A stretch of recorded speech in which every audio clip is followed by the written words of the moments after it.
Alright guys, sa mapagpalang araw sa inyong lahat, meron tayong isang reaction video. And don't forget to subscribe, Rob Trip. This is your friendly neighborhood. At ito ay isang political dynasty sa Pilipinas.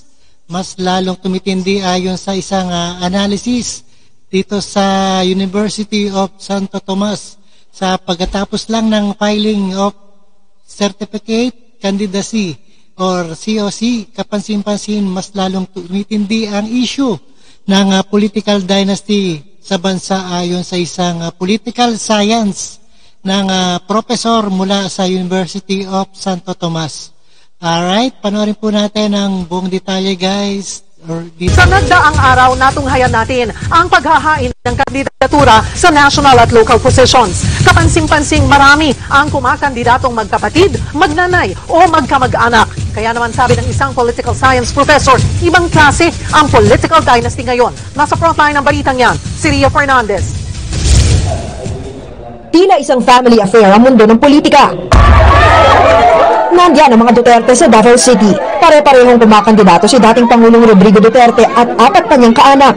At syempre, ang mga Marcos sa Ilocos Norte at sa national positions.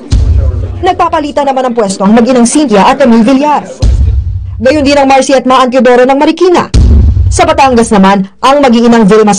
Grabe ang dynasty ngayon. At syempre, gusto nila hindi mawala ang kanilang pagkaupo. Santos Recto, Luis Manzano at Ryan Recto ang gustong magkaposisyon at marami pang iba.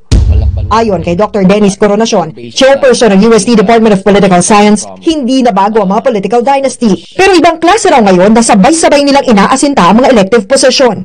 Naalala ko yung mga studies na ginawa ng grupo ni Ateneo School of Government, former Dean Mendoza. Pag may mga dominant political dynasties sa mga localities, mas talamak yung corruption, yung mga kickbacks, and other activities.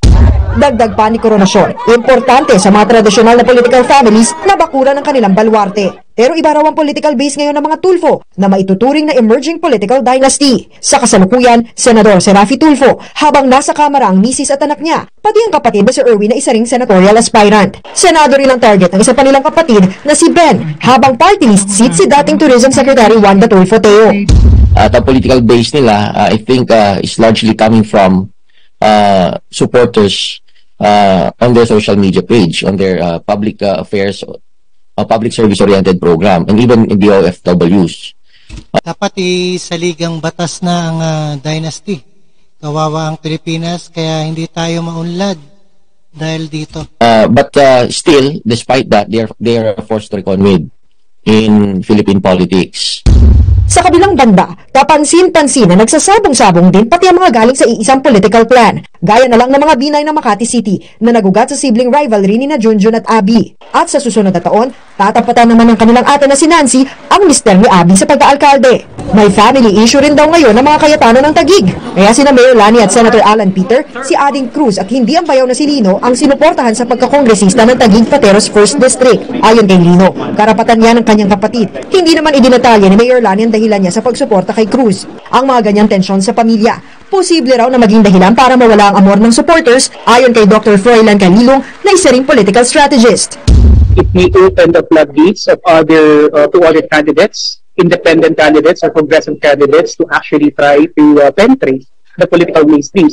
Giit ni Calilong at Coronacion, dapat maging mapanuri sa pagboto. Dapat titigil na yan ng dynasty. At huwag magpadala sa kung sinong sikat. Nagbabalita mo. Alright guys, napakinggan at napanood po natin sa ating reaction video. At matinding political dynasty sa Pilipinas. Lalong tumitindi na ngayon ayon sa analysis ng professor science and professor mula sa University of Santo Tomas. At maraming salamat sa panonood pagkikinig dito kay Rob Trip. And see us again sa ating reaction video. And peace out.